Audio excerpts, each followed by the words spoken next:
समय की बात है। एक बार सोनपुर एक नगरी में वहां के राजा फूल सिंह थे। तो राजा फूल सिंह ने अपने नगर में हर प्रकार का जो अन्याय,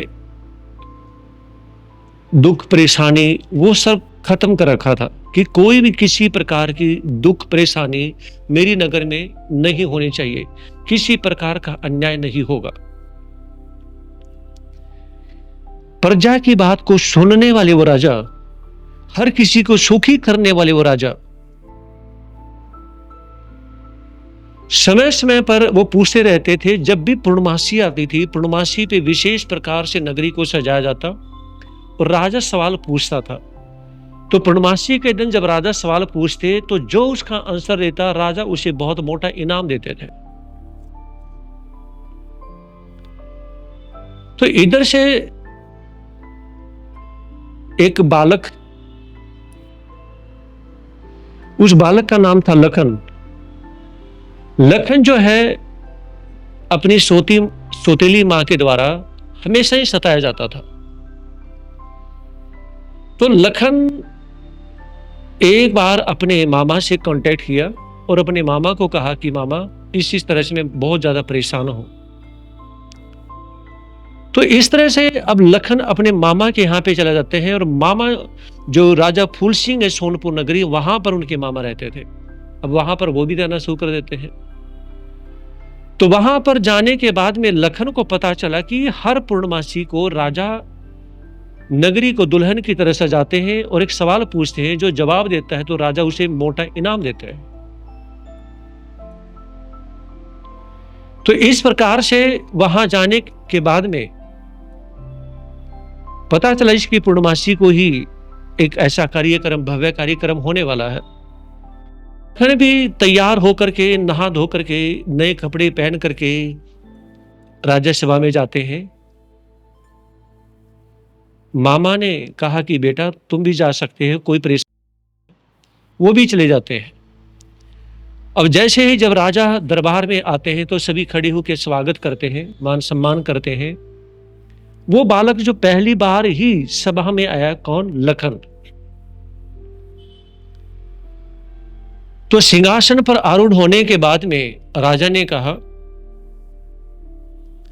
कि एक कोयला है, कोयले को जलाया जाता है तो धुआं उठता है, क्या कोई बता सकता है कि उसका वजन कितना है? तो कोई भी जब राज दरबारियों में नहीं बता पाता है, सभी मुंह लटका करके बैठ जाते हैं।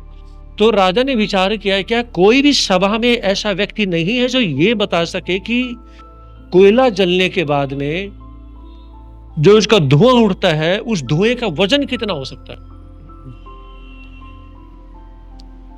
राज दरबारी भी जब नहीं बता पाते हैं तो फिर राजा ने इशारा किया कि जो आम जनता जो बैठी हुई है, कोई भी इस सवाल का जवाब देना चाहे तो दे सकता है। तो कोई भी जवाब नहीं दे पाता है। इधर जो लखन जो बैठा हुआ था, लास्ट में लखन खड़ा होता है और उसने कहा कि राजन इस सवाल का जवाब मैं दे सकता हूं, ये बहुत ही आसान सवाल है। तो सभी राज दरबारी, आम जनता के सभी भाई बहन देखने लगे कि ये युवक जवाब देगा, ऐसे कैसे हो सकता है? वो युवक आगे राजा के द्वारा बुला लिया जाता है। जैसे ही वो राजा के पास में जाते हैं तो राजा ने कहा कि बेटा क्या बता सकते हो? कहा कि हाँ राजन मैं बता सकता हूं। मुझे जो है ना एक तराजू चाहिए और जो जिस कोयले के बारे में आप जानना चाहते हैं कि इसका वजन कितना है, वो कोयला भी लाया जाए और उस कोयले को तोलने के लिए जो बाट है वो भी लाए जाए। तो तराजू, बाट, कोयला सब लाया जाता है और कोयले का वजन तोल लिया जाता है। तो कोयले का वजन तोलने के बाद में लखन ने कहा कि राजन क्या मैं इसको जला सकता हूं? क्योंकि इसको जलाने के बाद में मैं तभी बता सकता हूं कि इसका वजन कितना है। कहा कि तुम जला लो। अब लखन उस कोयले को जलाता है और जलाने के बाद में जो राख बचती है, तो राजा क्या करता है कि ये सब देख रहा है और लखन जो कोयले का वजन तोला था तो वो भी नोट कर लेता है और उसको जलाने के बाद में जो राख बचती है तो उस राख का वजन भी नोट कर लेता है।